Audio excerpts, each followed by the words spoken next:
बिस्मिल्लाहिर्रहमानिर्रहीम। नाज़रीन इकराम, अस्सलाम वालेकुम। मैं हूँ राजा तसद्दुक़ और आप देख रहे हैं मेरा यूट्यूब चैनल राजा तसद्दुक़। आज हम मुर्शद हब प्रोग्राम में नामा-ए अमाल के ऊपर बात करेंगे। ये एक अहम और दिलचस्प मौजू है और मैं आपको मुख्तलिफ मराहिल से लेके नामा-ए अमाल तक पहुँचाने की कोशिश करूँगा। इसलिए मेरी दरख्वास्त है कि इस वीडियो के आखिर तक मेरे साथ रहिएगा। नाज़रीन इकराम, पाकिस्तान बनने के तकरीबन 10 साल बाद का ये वाक़या है। एक देहात में एक हेडमास्टर साहब मिडिल स्कूल में तैनात थे। उनका एक और गांव में तबादला हो जाता है। एक तो नया नया पाकिस्तान बना था, दूसरा गर्मजोशी थी, एक जज्बा था। तो हेडमास्टर साहबान की ख्वाहिश होती थी कि वो अपनी स्कूल की मुख्तलिफ क्लासों में ज़रूर पढ़ाने की कोशिश करें। हेडमास्टर साहब जब नए स्कूल में गए तो उन्होंने भी यही फैसला किया और पहले ही दिन वो एक क्लास में गए और उस वक़्त जो पीरियड उस वक़्त था वो मैथमेटिक्स का था, हिसाब का। अब वो क्लास पे जाते हैं, स्टूडेंट उनका खैर मकदम करते हैं, खुश आमदीद कहते हैं। तो फरमाते हैं कि आज तक हमने जो पढ़ा है मैं उसमें से आपका टेस्ट लूँगा। चुनांचे उन्होंने ब्लैक बोर्ड के ऊपर सवाल लिख दिए और कहा कि आप इनके जवाबात लिखें। नाज़रीन, ज़रा इससे पहले के जवाबात की तरफ आएँ और इस कहानी को आगे बढ़ाएं, मैं थोड़ा सा हेडमास्टर साहब का पस मंज़र बयान करना चाहूँगा। हेडमास्टर साहब एक ऐसी आबादी में रहते थे जहाँ पर 5-6 बड़े बड़े गांव थे। उस वक़्त किसी गांव की अगर आबादी 1000-1200 होती तो वो खासा बड़ा गांव तस्वर होता था। वो इत्तेफाक से 5-6 बड़े गांव थे। पैदाइशी वो मुसलमान थे माशाल्लाह, और उन्हें 3-4 चीज़ों का पता था। नंबर 1, अल्लाह एक है। नंबर 2, हमारे नबी पाक हैं हज़रत मोहम्मद मुस्तफ़ा सल्लल्लाहु अलैहि वसल्लम। नंबर 3, उन्होंने हमें कलमा तैयबा सिखाया है। और नंबर 4, हमारी मुक़द्दस किताब कुरान मजीद है।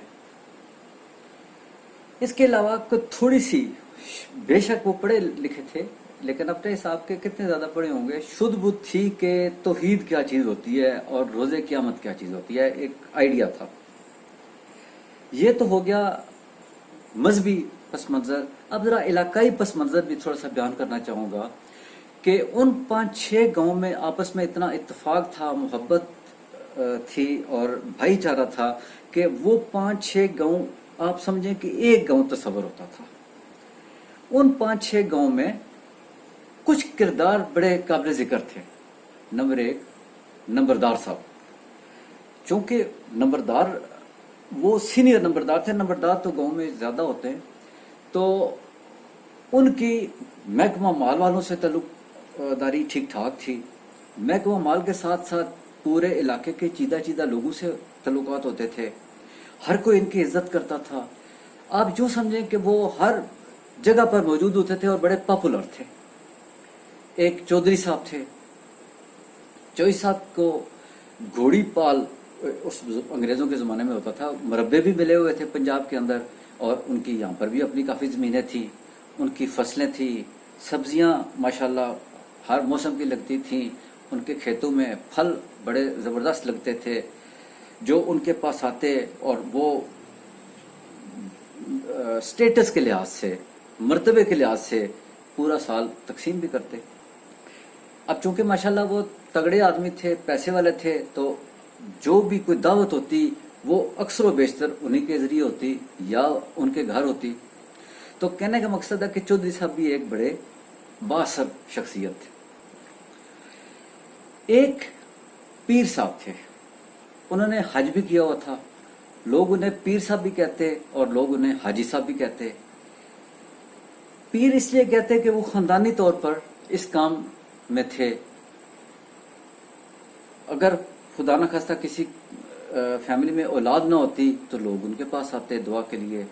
اگر کوئی چھوٹی موٹی بیماری ہوتی تب بھی لوگ ان کے پاس آتے، وہ وظائف دیتے، تعویذ داغا دیتے، پانی دیتے، دم کر کے دیتے، پھونکے مارتے۔ اسی طرح اگر گھروں میں جھگڑے ہوتے تو تب بھی لوگ ان کے پاس آتے صلح صفائی کے لیے۔ ایک اور چوتھی شخصیت ایک منشی صاحب تھے۔ وہ کسی بھلے وقت میں آڑت کی دکان پر کام کرتے رہے منشیوں والا، لیکن بنیادی طور پر انہیں بھی خاندانی طور پر کچھ سیاروں کا علم تھا، تھوڑا بہت ہاتھ بھی دیکھ لیتے تھے، لہذا ان چیزوں کے اوپر دسترس کی وجہ سے لوگ ان کو بہت مانتے تھے اور لوگ ان کے پاس بہت آتے تھے اور اپنے مسائل بھی بیان کرتے اور ان سے اس کا سلوشن بھی لیتے۔ اور ہیڈ ماسٹر صاحب کے خصوصی طور پر ایک اسٹوڈنٹ کی وجہ سے ایک A S I, assistant sub inspector police جسے کہتے ہیں، اس سے تعلق تھے۔ اس معنی میں اس اے ایس آئی کو بھی لوگ تھانے دار کہتے تھے اور اس کی بڑی حیثیت ہوتی تھی، بڑا نام ہوتا تھا، بڑا چرچے ہوتے تھے، بڑی ٹور ٹار ہوتی تھی اور دوسرے لفظوں میں بڑی ٹھوٹھا ہوتی تھی۔ یہ خاندانی اور مذہبی پس منظر بیان کرنے کی کوئی وجہ ہے۔ اب میں واپس اس کہانی کی طرف چلتا ہوں۔ تو جب وہ سارے لڑکوں نے کہا جی کہ ہم نے سوالوں کے جواب لکھ لیے ہیں، تو انہوں نے کہا کہ اب اس کے بعد کوئی اپنی کاپی پر نہیں لکھے گا، اور انہوں نے بلیک بورڈ کے اوپر ان سوالوں کے آگے جواب لکھے اور ساتھ ہی اپنے اسٹوڈنٹس کو، شاگردوں کو یہ کہا کہ اپنی مارکنگ خود کریں اور ایک لائن میں کھڑے ہو جائیں، جس کی جتنی غلطیاں ہوئیں اس کو میں اسی حساب سے چھڑیاں ماروں گا۔ چنانچہ ناظرین اکرام، لڑکے کھڑے ہو گئے، کسی کی ایک غلطی تھی، اسے ایک چھڑی پڑی، حالانکہ وہ بڑے عمدہ اور نفیس شخصیت تھے۔ مقصد ان کا یہ نہیں تھا کہ لڑکوں کو ایذا پہنچائی جائے، مارا جائے، مقصد یہ تھا کہ ان کی تربیت ہو اور یہ اپنی پڑھائی میں دلچسپی لیں۔ چنانچہ وہ ایک سرے سے دوسرے سرے جا رہے تھے، کسی کی ایک غلطی، کسی کی دو، کسی کی تین۔ ناظرین، اچانک اگلا جب اسٹوڈنٹ آیا تو وہ ماسٹر صاحب کو دیکھ کے رونے لگ پڑا، کانپنے لگ پڑا، پریشان ہو گیا اور اس کے ہاتھ سے کاپی گر گئی۔ روتے ہوئے اس نے ہیڈ ماسٹر صاحب کو مخاطب کر کے کہا کہ میں معافی چاہتا ہوں جی، میرا تو سب کچھ ہی غلط ہے۔ طالب علم نے تو پرچے کے مطابق بات کا جواب دیا تھا، مگر ہیڈ ماسٹر صاحب کی کیفیت بدل چکی تھی۔ انہوں نے باقی طالب علموں کی کاپیاں نہیں دیکھی اور کرسی پر بیٹھ گئے۔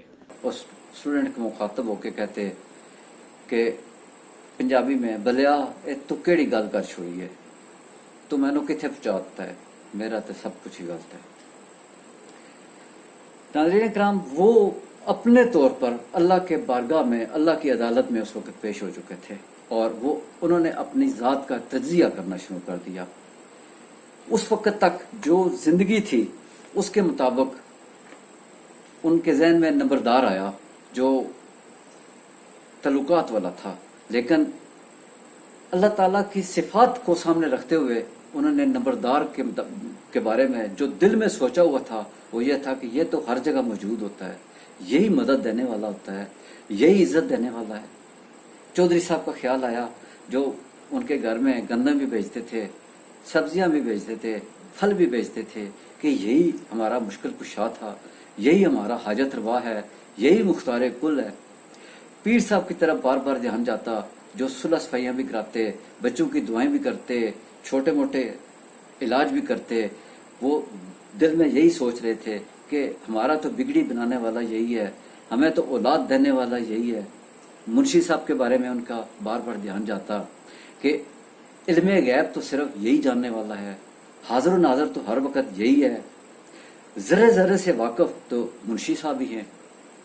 تھانے دار کی طرف ایک دم خیال آتا، وہ اپنے پاس بٹھا کے کسی بھی بڑے سے بڑے آدمی کی، اس وقت اس پوزیشن میں تھا کہ بےزتی کر دے، ان کے دماغ میں یہ آتا کہ یہ تو ذلت دینے والا ہے، یہ ہمیں عزت بھی دے سکتا ہے، یہی ہمارے دکھ دور کرنے والا ہے۔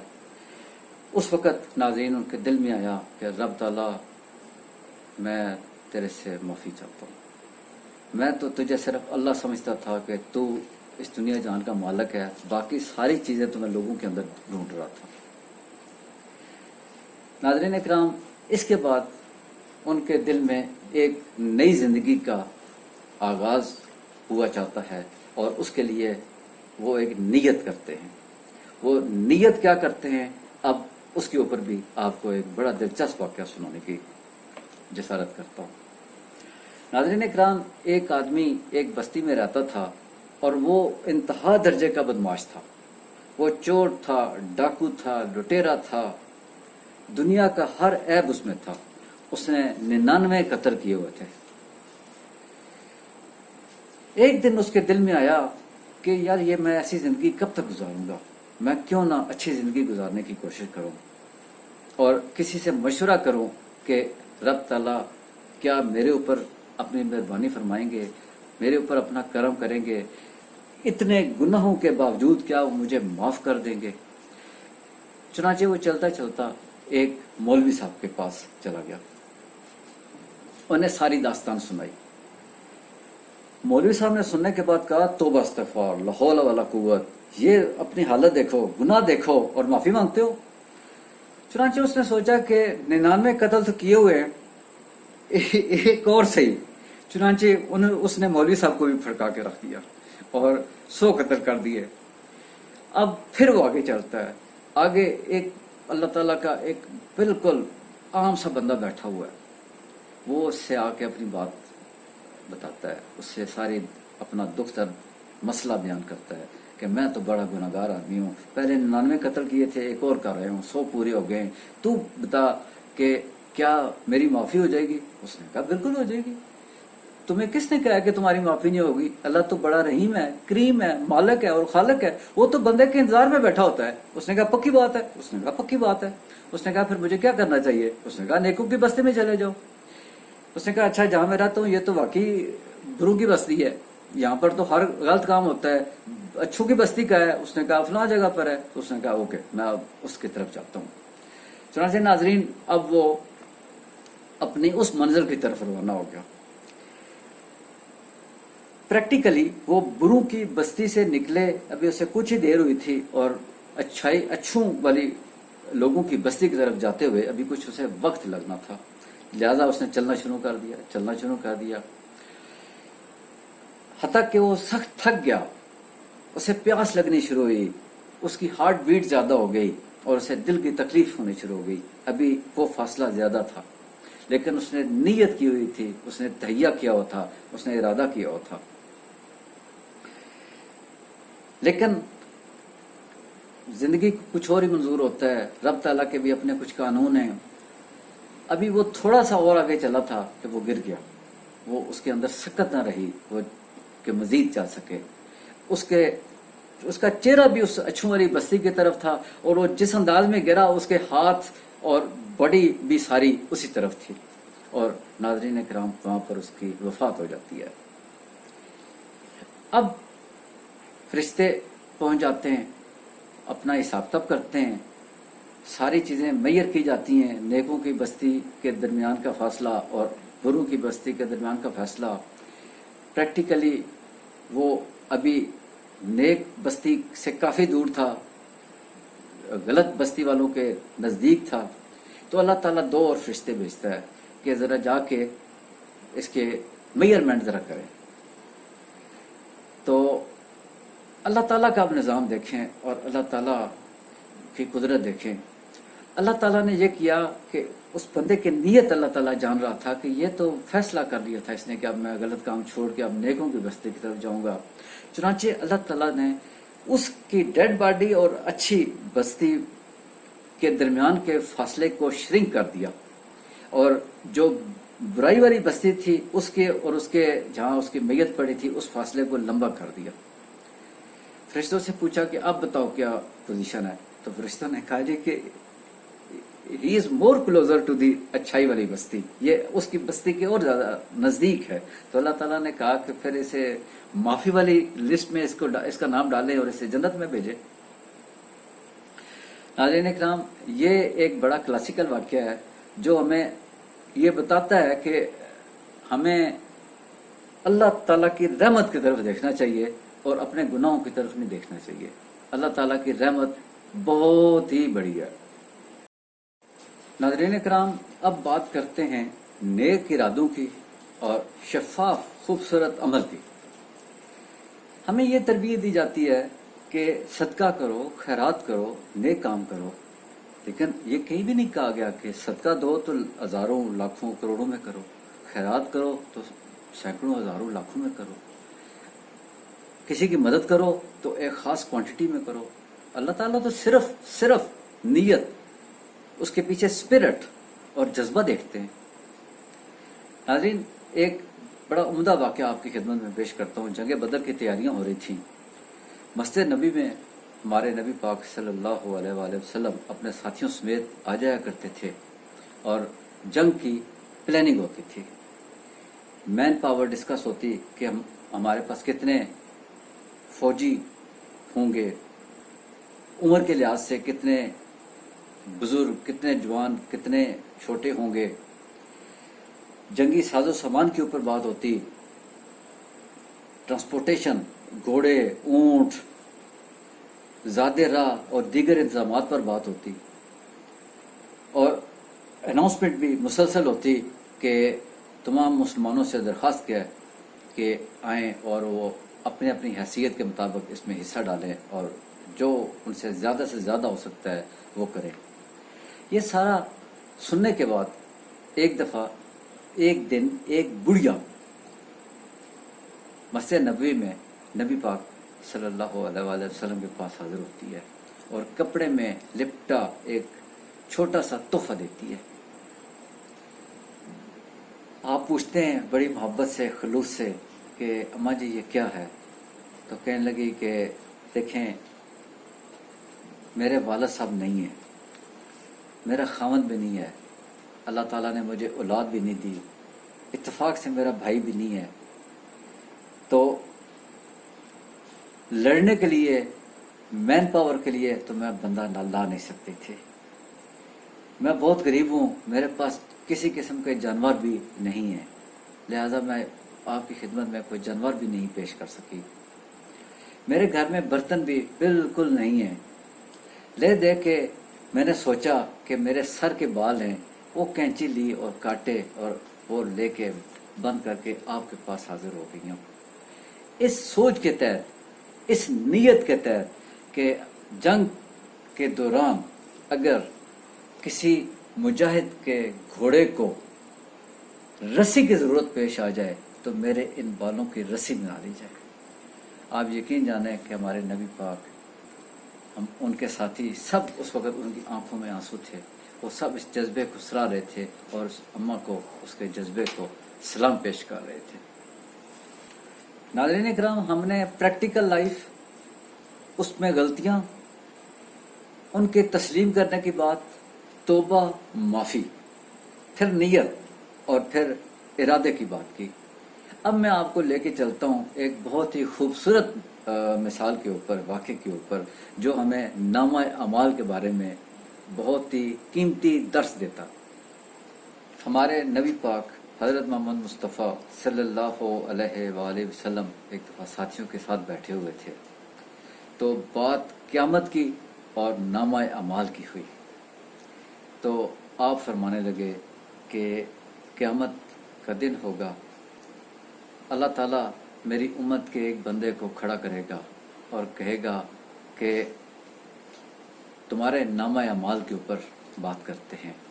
فرشتے کو حکم ملے گا کہ اس کا نامہ اعمال پڑھنا شروع کرے، اور فرشتہ رب تعالیٰ کے حکم کے مطابق اس کی چھوٹی چھوٹی غلطیاں، اس کے چھوٹے چھوٹے گناہ پڑھنا شروع کرے گا. نبی پاک کا وہ امتی دل میں شرمندگی محسوس کرتے ہوئے، ندامت محسوس کرتے ہوئے، اللہ تعالیٰ کے حیا کے ڈر اور خوف کی خاطر کانپ رہا ہوتا ہے، ڈر رہا ہوتا ہے، پریشان ہے اور رو رہا ہوتا ہے کہ پتہ نہیں میرے ساتھ کیا بنے گا. اور اللہ تعالیٰ یہ سارا منظر دیکھ رہے ہوتے ہیں. تو اللہ تعالیٰ اس سے پہلے کہ فرشتہ ابھی اور غلطیاں اور گناہ اس کے گنواتا اور उस बंदे के ख्याल के मुताबिक अभी असली गुनाह, बड़े बड़े गुनाह तो अभी बाकी थे। अल्लाह ताला इस ख्याल से कि इसका पर्दा रखा जाए, फरमाते हैं कि ये गलतियां हैं, तो मैंने इन गलतियों को ख़त्म किया और इनको सवाब में तब्दील कर रहा हूँ। तो अब उस बंदे के अंदर लालच सी आ जाती है, वो एकदम बोलता है कि अल्लाह ताला अभी तो असल गुनाह अभी इतना ही कहता है, तो अल्लाह ताला तो उसका पर्दा रख रहे थे। तो यहाँ तक पहुंचे थे तो हमारे नबी पाक बेहद मुस्कुराए, इतना मुस्कुराए कि उनके दांत मुबारक भी नजर आ रहे थे। तो बताना ये चाह रहे थे कि रब तो बड़ी कुदरत वाला है, उस मौके पर भी रब माफ कर देता है, बंदे को देखता है, बंदे के स्पिरिट देखता है, जज्बात देखता है। नाज़रीन किराम, बात तो ज़रा तवील हो गई, लेकिन मेरी ख्वाहिश थी कि मैं आपको नामा अमाल के बारे में जो एक प्रैक्टिकल बातें उस अंदाज में बात समझाने की कोशिश करूं। और इसी बात पे ख़त्म करता हूं कि अल्लाह ताला मेरे और आप सब के लिए अपना ख़ास करम फरमाए और हमें हमारा नामा अमाल हमारे दाएं हाथ में मिले। और इसके साथ ही ये दुआ है कि अल्लाह ताला सब्र और शुक्र के साथ अपने साथ ताल्लुक मजबूत करने की तौफीक अता फरमाए। और नाज़रीन किराम, आप मेरे साथ रहे। अगर आपको मेरी वीडियो पसंद आए तो आप इसे शेयर करें, लाइक करें, सब्सक्राइब करें और अपने दोस्तों से भी इसका तज़किरा करें। आपका बहुत शुक्रिया।